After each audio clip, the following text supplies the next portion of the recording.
Hi friends, ఈరోజు chicken fry ఈజీగా క్విక్గా ఎలా చేసుకోవాలో చూద్దాము.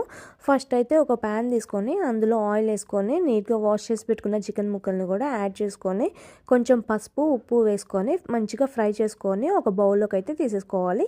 నెక్స్ట్ అదే ప్యాన్లోకి ఒక 2-3 యాలకులు, దాల్చిన చెక్క, లవంగాలు యాడ్ చేసుకొని ఆనియన్స్, పచ్చిమిర్చి కూడా వేసుకోవాలి. అవి కొంచెం ఫ్రై అయ్యాక అల్లం వెల్లిపాయ పేస్ట్ వేసుకొని నెక్స్ట్ ఆల్రెడీ ఫ్రై చేసి పెట్టుకున్న చికెన్ ముక్కల్ని కూడా యాడ్ చేయాలి.